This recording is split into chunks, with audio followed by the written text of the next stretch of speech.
안녕하십니까. 위트니스 교수입니다. 오늘은 여러분께 책 한 권을 소개해 드리고 그 내용을 간략하게 한번 살펴보도록 하겠습니다. 바로 그 레오나드 레이번 힐의 하나님의 방법으로 부흥하라 라고 하는 책인데요. 뭐 그렇게 두껍지는 않은 책인데 대단히 선지자적인 메시지를 담고 있는 책입니다. 이 책은 크게 4부로 나뉘어져 있습니다. 1부는 세상의 달콤한 유혹에 빠져 있는 그리스도인, 2부는 캄캄한 세상에 부흥의 불길을 보내주소서, 3부는 조작된 인본적 세속적 부흥을 경계하라, 4부는 이것이 하나님이 원하시는 진정한 부흥이다.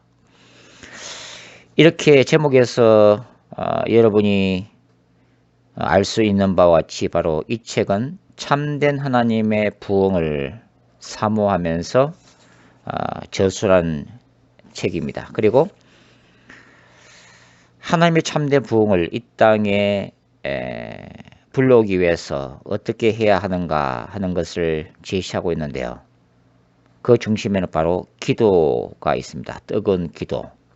그리고 일반 그리스도인에게도 도전하는 책이지만 특별히 교회 지도자, 설교자들에게 강력하게 외치고 있는 그런 메시지입니다.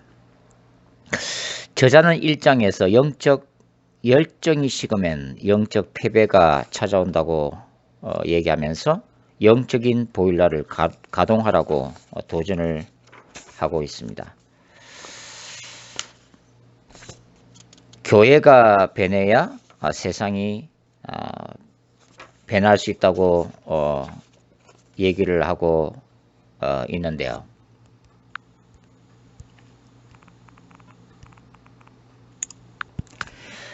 교회가 세상을 변화시키지 못하는 것은 영적인 보일러가 꺼져 있기 때문이고, 그 영적인 보일러는 바로 기도에서 패배하고 있기 때문이라고 저자는 얘기를 하고 있습니다. 저자는 우리가 먼 훗날 주님의 보호자 앞에 서면 우리가 이 땅에서 패배한 그 기도 생활 때문에 부끄러움을 당할 것이라고 얘기하고 있는데요. 이렇게 얘기하고 있습니다. 우리의 기도 생활은 너덜너덜한 누더기처럼 보일 것이다. 여일하지 못한 충성심은 구역질을 일으킬 것이다. 자기 희생은 가련할 정도로 미약할 것이다. 신앙적 열정은 바람 앞에 촛불처럼 흔들릴 것이다. 세상적 보안은 먼지처럼 보일 것이다. 사랑에 인색했던 우리를 돌아보면 후회의 눈물이 홍수를 이룰 것이다. 라고 얘기하고 있습니다. 2장에서 저자는 맛을 잃은 소금이 사람에게 밟히고 있다 라는 제목을 붙이고, 장차 하나님이 흔들릴 수 없는 하나님 나라를 영원히 세우기 위해 흔들릴 수 있는 모든 것들을 흔드실 것이고, 우리는 바로 이 두려운 때를 향해 지금 질주하고 있다고 얘기하고 있습니다. 저자는 마가의 다락방에서 막 나온 교회는 세상을 정복했지만 지금 만신창이에 있는 교회는 세상에 정복당하고 있다고 얘기하고 있습니다. 신약의 교회는 도덕적 다수가 아닌 거룩한 소수에게 의존했다. 그러나 현재 교회를 지배하는 것은 거룩한 열정이 아니라 유행에 민감한 감각이다. 선지자처럼 외치지 못하는 교회는 나약하고 애처롭다. 초자연적인 능력으로 무장해야 할 교회가 오히려 얄팍한 세상 방법들에 의지하고 있다고 개탄하고 있습니다. 따라서 저자는 오늘날의 교회에 바로 부흥이 필요하다고 역설하고 있는데요. 저자는 이렇게 말하고 있습니다. 우리에게는 하나님의 방법에 의한 부흥이 필요하다. 성령으로 거듭나는 부흥, 하나님이 인도하시는 부흥, 땅을 진동시키는 부흥, 지옥을 텅텅 비게 만드는 부흥이 교회와 우리 사이에 절대적으로 필요하다. 하나님이 우리에게 긍휼을 베푸시면 이런 부흥이 일어날 것이다. 그러나 그렇지 못하면 하나님의 심판이 곧 우리에게 닥칠 것이다. 이렇게 얘기하고 있습니다. 3장에서 저자는 성녀로 시작해서 육체로 맞춰서는 안 된다라고 얘기하면서 결국은 이런 부흥의 중심에 있는 바로 설교자의 영성을 얘기하고 있는데요. 바로 선지자적 영성을 강조하면서 이렇게 저자는 강조합니다. 선지자는 오직 하나님 앞에서 울기 때문에 다른 사람들에게 위로받으려고 애쓰지 않는다. 그는 사람들의 적대적 태도를 두려워하지 않는다. 성경에 나타나는 선지자들의 공통점을 하나 말하라면 그들이 여호와의 말씀이 내게 임하였다라는 확신의 소유자들이었던 점을 들 수가 있다. 저자는 그 요엘서의 메시지를 굉장히 중요시 여기고 있는데요. 사무엘 최덕위의 그 말을 인용을 이렇게 하고 있습니다. 세상은 능력이 없는 종교를 믿지 않을 것이다. 이성화된 신앙, 사교장처럼 된 교회 또는 윤리화된 복음은 칭찬을 들을지는 모르지만 죄를 깨달아 회심하게 만들 수는 없다. 지금은 경고의 나팔을 불어야 할 때라고 얘기하면서 요엘서의 메시지를 설교자들이 꼼꼼하게 살피고 바로 그 요엘서가 외치는 선지자적 메시지를 이 세대에 경고의 나팔로 불어야 된다고 강조를 하고 있습니다. 그러면서 저자는 우리 목사들, 설교자들에게 이렇게 도전을 하고 있는데요. 저도 많이 좀 공감하면서 참 부끄러운 점을 또 고백하지 않을 수가 없습니다. 그는 이렇게 얘기하고 있습니다. 지금 나는 교회 회중에 대해 언급하고 싶지 않다. 우선 나는 설교단을 점검해보고 싶다. 당신의 교회 목사는 밤을 지새우는 사람인가? TV를 보느라고 밤을 지새우는 것 말고 베옷을 입고 지새우는가? 그는 이웃 사람들이 지옥으로 달려가는 것을 슬퍼하면서 밤을 지새우는가? 그는 마귀가 그의 도시와 이 어두운 세대를 지배하는 것을 보고 밤을 새며 탄식하고 울부짖는가? 자기의 신학적 지식이 종이 호랑이처럼 무력하다는 것을 깨닫고 겸손히 베옷을 입는가? 신학이라는 메뉴판을 준비했지만 막상 식사를 차려낼 수 없다는 것을 통감하고 엎드리는가? 결국은 바로 설교자의 열정적이고 헌신적인 기도 생활을 강조하고 있는 거죠. 저자는 사장에서 세상의 단맛에 취한 자여 성령의 음성을 듣고 깨어나라 라고 얘기를 하고 있습니다. 그는 바울의 예를 들면서 이렇게 얘기하고 있는데요. 바울이 다른 사람들보다 더 많은 계시를 받았던 것은 그가 다른 사람들보다 더 희생적인 삶을 살았기 때문이다. 그가 영원한 영광을 볼 수 있었던 것은 그리스도를 얻기 위해 이 땅의 모든 것들을 배설물로 여길 수 있었기 때문이다. 기도하는 사람 사도 바울은 인간을 괴롭게 하는 마귀를 괴롭혔다. 그러면서 결론적으로 이렇게 얘기하고 있죠. 지금 설교단은 과거 어느 때보다 지적으로는 날카롭지만 과거 어느 때보다 영적으로 빈약하다. 그렇게 고발을 하고 있습니다.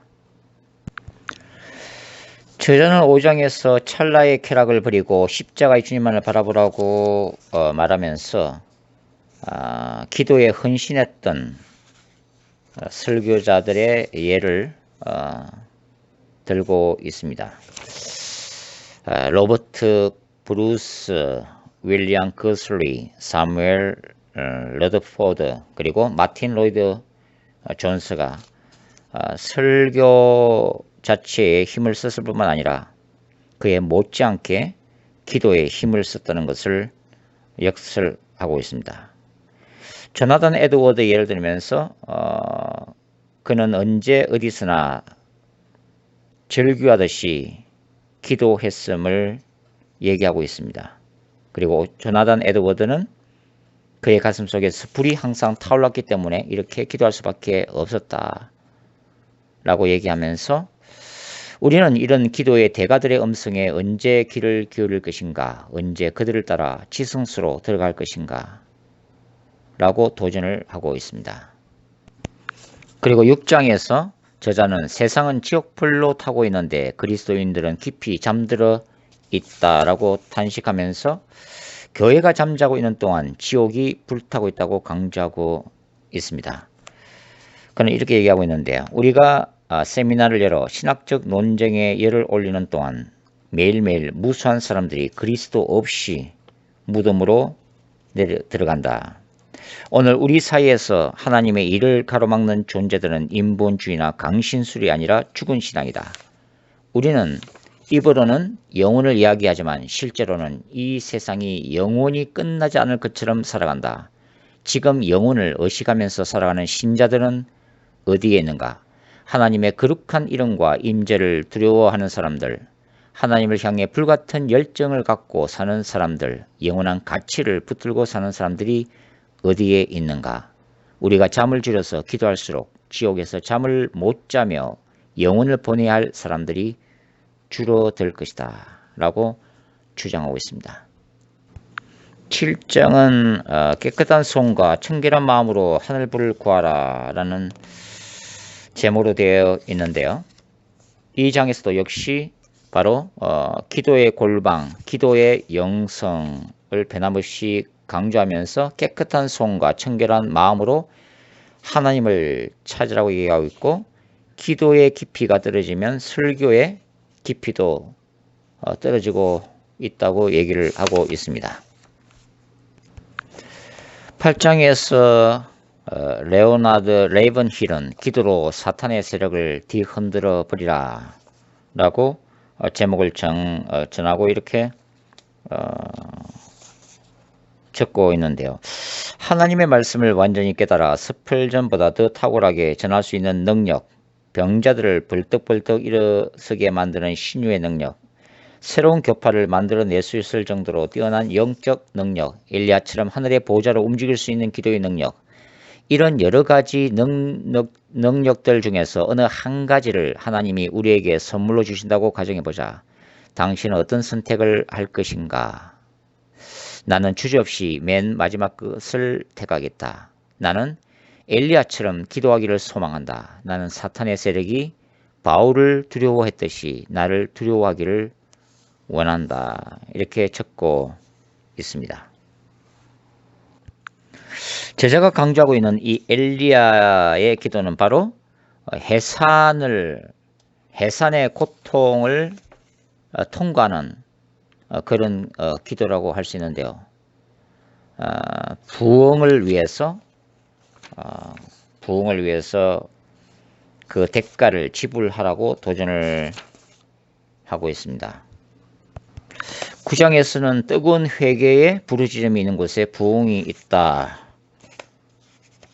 라고 얘기하면서 역사상 인간에게 허락된 가장 큰 특권은 주님의 겟세마네 고통에 동참할 수 있는 특권이라고 저자는 말하고 있습니다. 10장도 그 연장선상에서 생명 없는 기도를 그치고 참 부흥을 위해 필사적으로 기도하라고 얘기하면서 하나님께서 뜻하시는 기도는 영혼을 쏟아놓는 것이라고 말하고 있습니다. 11장에서는 하늘이 갈라지고 축복의 소나기가 쏟아지는 부흥을 사모하라고 제자는 촉구하면서 부흥이 일어나면 어떤 일들이 벌어지는가 라고 물으면서 이렇게 대답하고 있습니다. 하늘이 갈라진다. 물이 없어 마르고 가란 땅에 축복의 소나기가 쏟아진다. 죄와 허물로 죽은 무수한 사람들에게 영생이 주어진다고 말하고 있습니다. 12장에서 저자는 사탄은 사교장처럼 된 교회를 결코 두려워하지 않는다고 얘기하고 있는데요. 저자는 구세군의 예를 들고 있습니다. 구세군의 그 초기 역사에 있어서 구세군 군단들은 토요일 밤에 모여 4시간 내지 5시간씩 기도회를 열곤 했다고 적고 있습니다. 그래서 구세군이 90년 동안 70개 국가로 요원의 불길처럼 퍼져나간 것은 이 뜨거운 기도회의 영역에 기초하고 있다고 말하고 있습니다. 13장에서는 십자가 용사여 세상 복에 현혹되어 금을 내려놓지 말라 라는 제하에서 저자는 이렇게 적고 있는데요. 이 지구라는 행성에는 잃어버린 영혼들이 과거의 어느 때보다도 많다. 그러므로 우리는 추수의 주인에게 일꾼들을 더 많이 보내달라고 기도해야 한다. 일꾼들을 불러 모으려면 열정으로 가득한 말씀 전파자들이 나타나 이 시대에 잃어버린 사람들을 구원할 책임이 있는 사람들은 바로 이 시대의 신자들입니다. 라고 외쳐야 한다. 현재 많은 목사들은 만성적 영적 영양 실조로 고통받는 신자들의 베이비시터의 역할을 하는 것으로 만족하고 있다고 적고 있습니다. 저자는 설교자들의 역할을 굉장히 중요시키고 있는데요. 그는 이렇게 또 적고 있네요. 거룩하신 영원한 주권자 하나님에 대해 언급하는 사람은 이제 거의 없다. 과거의 설교자들은 거룩한 담대함으로 청중에게 여러분은 하나님의 구원을 받아야 합니다. 라고 소리쳤다. 그러나 지금의 설교자들은 하나님은 여러분을 사랑하십니다. 라고 외친다. 살아있는 말씀을 전하려면 살아있는 사람들이 필요하다. 설교자들이 하나님을 두려워하지 않는다면 그들이 하나님의 영원한 능력에 사로잡히지 않은 채 설교단에 선다면 그리스도인들의 영적 삶은 점점 약해지다가 결국 배교에 이를 것이다.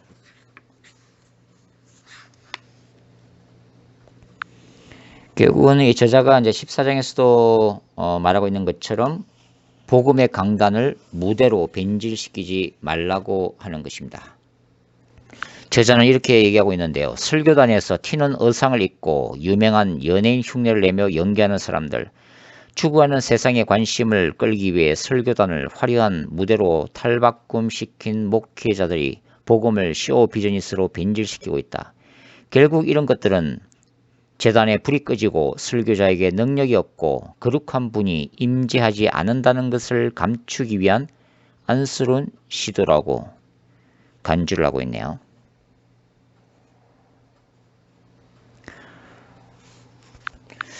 진정한 기도의 사람들은 자기들이 많이 기도했다고 자랑하는 사람들이 아니라 정사와 권세에 대항하여 치열하게 싸우는 사람들이라고 얘기하고 있습니다. 그리고 그들의 영혼에는 영적 싸움의 상처 자국이 새겨져 있다. 이렇게 얘기를 하고 있습니다.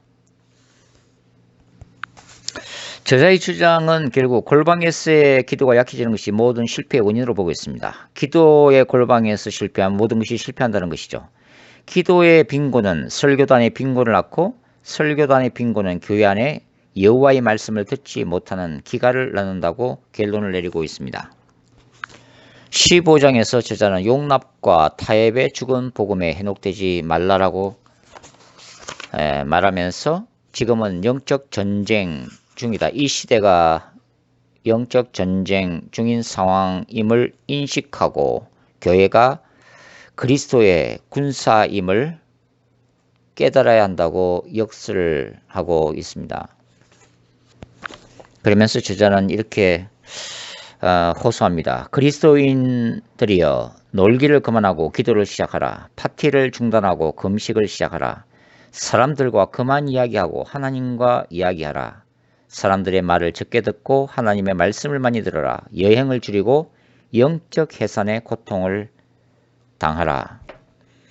당신이 교회의 지도자라면 하나님은 당신의 교회의 영적 상태에 대해 당신에게 책임을 물을 것이라고 역설하고 있습니다. 16장에서는 흥미본의의 인본적 프로그램을 청산하고 기도에 전념하라고 계속 이제 기도라고 하는 주제를 계속 강조를 하고 있는데요. 어윈 플랜지의 기도해야 할 때라는 책을 인용을 하면서 이렇게 말하고 있습니다. 초자연적 요소가 빠진 우리의 예배들에서는 하나님의 능력이 나타나지 않는다. 그리하여 우리는 생기 없는 진부한 예배에 60분 동안 앉아 있는 것으로 의무를 다한다고 생각한다 라고 얘기하면서 감리교, 구세군 그리고 역사상 위대한 선교회들이 영국에서 시작되었으나 이제는 영국이 가장 큰 선교지로 전락하고 말았다고 얘기하고 있습니다.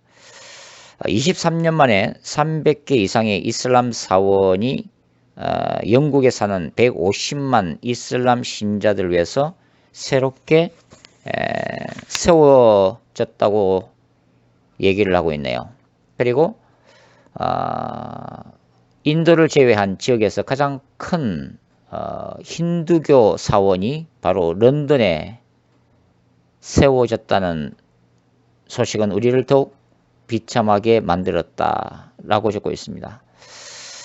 바로 이제 찰스 스펄전, 또 그 강해 설교자 캠벨 몰간, 그 후임자였던 로이드 존스, 바로 그들의 그 하나님의 말씀으로 흥황했던 영국 교회, 아니 18세기 조지 휘필드, 요한 웨슬레에 의해서 부흥운동이 일어났던 바로 그 영국이 이제는 이슬람 교회에 의해서 침식되고 있는 현실을 개탄을 하고 있습니다. 저자 레오나드 레이븐 힐의 가장 강조점은 바로 뜨거운 기도를 통한 그 하나님이 보내주시는 바로 부흥입니다. 그 에스텔 기포드 잭슨의 그 글을 인용하고 있는데요. 하나님의 방법에 의한 부흥이라고 하는 글입니다. 부흥의 희망은 어디에 있는가? 성령이 부어지는 곳에, 죄를 깨닫고 심판을 두려워하는 곳에, 주님의 의가 지배하는 곳에 부흥의 희망이 있다. 우리가 하나님의 거룩한 임재만을 갈망할 때, 그 밖의 모든 것을 거부할 때, 세상적 즐거움을 모두 포기할 때, 그때 하나님이 우리에게 귀를 기울이실 것이다. 부흥을 위한 필사적 기도는 말씀으로 교회를 깨끗게 할 것이다. 그때 신부는 흠없는 흰 세마포를 입고 주님이 오실 길을 예배할 것이다. 부흥의 열쇠는 기도이다. 성령님이 인도하시는 기도, 울면서 드리는 철야 기도, 잃어버린 영혼들을 불쌍히 여기는 마음으로 드리는 기도가 부흥의 열쇠이다. 이렇게 기도할 때 무거운 짐이 벗겨질 것이고, 죄인들이 울며 돌아올 것이고, 속박의 사슬이 끊어질 것이고, 세상적 욕망의 불이 꺼질 것이다. 깨끗게 된 그리스도인들이 울며 기도할 때 잃어버린 영혼들이 하나님의 영에게 순종할 것이다. 하나님의 생명의 물이 흘러넘치는 것이 하나님의 방법에 의한 부흥이다. 그렇게 강조하고 있습니다. 결국 저자는 하나님의 이 기름 부으심이 임하는 부흥을 강조하고 있고, 그 부흥을 위해서 부르짖으라고 이제 독자들에게 촉구를 하고 있죠. 죄악의 수렁에서 벗어나 사는 길은 무릎을 꿇고 하늘을 향해 기도하여 불세를 받고 사랑으로 충만하여 세상으로 나가 복음을 전하는 것이라고 강조하고 있습니다. 그렇게 하면 진노의 날이 임하기 전에 하나님이 긍휼히 우리 모두에게 부어질 것임을 저자는 확신하고 있죠. 결국 저자는 이제 이 책에서 바로 이제 시대적인 어두움들, 여러 가지 정치, 경제, 사회, 문화 전역에 드리워져 있는 그 절망할 수밖에 없는 상황들을 인식을 하고, 기도하는 그 그리스도인들이 일어서야 한다는 것을 지금 말하고 있습니다. 특별히 설교자들, 목사님들이부터 기도 부흥이 일어나야 되고, 그 죽어가는 영혼들을 향한 그 하나님의 그 파토스, 그리스도의 심장을 품고 하나님의 영광이 무너진 현 시대를 가슴에 안고 통곡하며 부흥을 주시든지 아니면은 죽음을 주시든지 그 결사의 각오로 하나님 앞에 엎드려서 하늘문이 열리는, 하늘에서 오는 불을 구하기를 촉구를 하고 있습니다. 레오나드 레븐힐의 이러한 메시지는 그 특별히 설교자들을, 목회자들한테 도전을 주는 메시지인데요. 결국은 부흥이라는 것이 어떤 인본주의적인 방법이 아니라 오직 하나님 앞에 무릎 꿇는 것, 주님의 임자 앞에 나가는 것, 주님의 얼굴을 구하는 것, 그리고 뜨거운 기도의 골방에서 울부짖는 기도, 하나님의 마음이 부어질 때까지 포기하지 않고 부흥을 강구할 때에 바로 하나님의 그 보호자로부터 내려오는 부흥의 불이 붙을 수 있다고 확신을 하고 있습니다. 부흥의 노래라고 하는 그 글이 있는데요. 제가 한번 읽어보겠습니다. 주여, 우리는 부흥에 굶주려 있습니다. 주님의 말씀에 따라 우리는 부흥을 열망합니다. 우리에게 절대적으로 부흥이 필요하다고 고백합니다. 깨끗한 마음, 열심에 불타는 마음을 주소서. 열방은 영적 침체에 빠져 있습니다. 이 시대는 영적 수렁에서 해나지 못합니다. 주여, 우리는 영적 침체를 미워합니다. 성령의 능력으로 응답하소서. 우리의 간절한 마음을 돌아보소서. 기도하오니 주님의 심판을 거두소서. 이 나라를 돌아보소서. 오늘 하늘의 창을 열고 부흥을 내려주소서. 주여, 교회가 성령으로 충만케 하소서. 기도하오니 이 나라를 구원하소서. 우리가 사랑과 열정으로 불타게 하소서. 오늘 우리에게 부흥을 허락하소서. 레오나드 레이븐힐의 하나님의 방법으로 부흥하라. 이 시대에 꼭 우리에게 그 필요한 책들 중에 하나라고 생각이 듭니다. 여러분에게 일독을 권합니다.